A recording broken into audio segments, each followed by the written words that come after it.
नमस्कार जय जगन्नाथ मु आपणकर सनी स्वागत करुच्ची आपणकर अति प्रिय कार्यक्रम जीवन जिज्ञासार यह भावपूर्ण अध्याय को मनरे आज समस्त मनर जिज्ञासा दिए।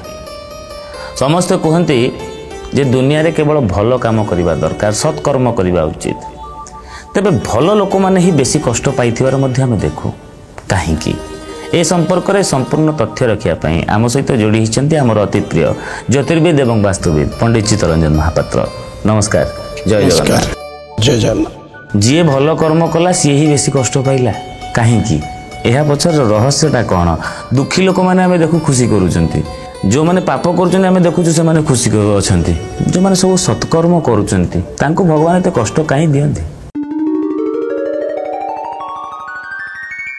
आप कहले प्रश्न आप उत्तर अच्छी आप प्रश्न उत्तर अच्छी एपी कहीं रखिली जो मैंने सत्कर्म करती से माने कष्ट पाती जे पाप कर्म करे से माने खुशी अनुभव करती।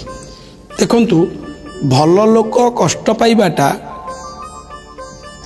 मु प्रथमतः कह से कष्ट नुहे के आपण जदि भगवान को दर्शन करेंगे पादरे चलिकी जी आज्ञा शास्त्र मत अनुसार कह कि लोकाचार दृष्टिकोण कहि चलिकी गलापर भगवान को दर्शन करते आप मन प्रफुल्लित आपन को शांति तो लाभ करे आप से कष्टा अनुभव हुए आपन को आहरी खुशी लगे जे मुझे चलिकी आखिसी प्रभु दर्शन कली आज्ञा बहुत खुशी लगे।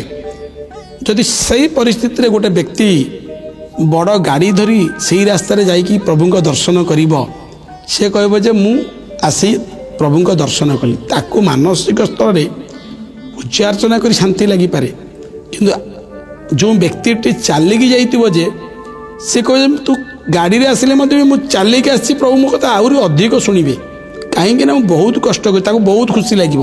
अर्थात ये कर्म निहित थाए मु कौन सहायता नहीं मु कौन से साहाय्य नहीं जैकि निजे निजे चलिकी आसी दर्शन करी अर्थात ये कर्म मोर निहित अच्छी मो कर्म मो निजस्व कर्म मुझे प्रभु दर्शन कर कहबार तात्पर्य हूँ सबु बेले सद्मार्ग रे गले सत्कर्म कले कष्ट पड़ी थाए कहीं कली जुग आज्ञा कली जुगे से तो शास्त्र कही आज्ञा यदि 100 ରୁ 25 भाग पुण्य करिब जे 25 भाग पुण्य करिब से बर्तमान को मुक्ति पाइब ये कली जुगे।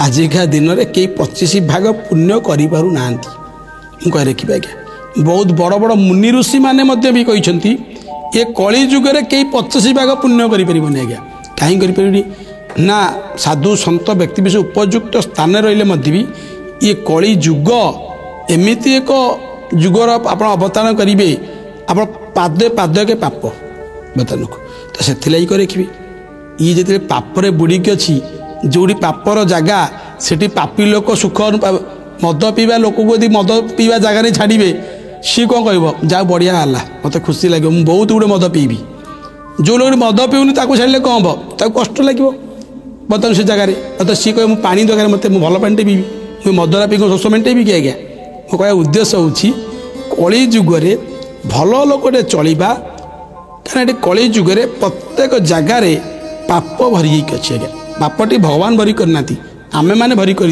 आज्ञा कली जुगे तो से गोटे व्यक्तिटे जे ये कली जुगे चलवा सद्मार्गे गले चलवाटे कष्ट हो पारे किंतु से कष्टर फलटा पुण्य फल आकार प्राप्त कर मिल से दैनंदिन जीवन एत पुण्य अर्जन करुचे आगामी समय पुनर्जन्म किंबा भगवान ताको जो नियम पालन कर संसार छाड़ी से संसार से नियम से ऊर्ध्वर रही पुण्य फल किंतु जो व्यक्ति जे असत्कर्म करुच्ची पाप कर्म करुच्ची से क्षणिक सुख पाइब क्षणक तो ताकू सुख कहुए ना अर्थात भल लोक केबे भी कष्ट पाई ना मु कह रखी केबे मन से द्वंद्व सृष्टि करेंगे ना अत भल लोक सदा सर्वदा सुखी अर्थात से वर्तमान किंचित समय पर कष्ट पाइले मध्य भी भविष्य में बहुत बड़ समय सुख पाइब।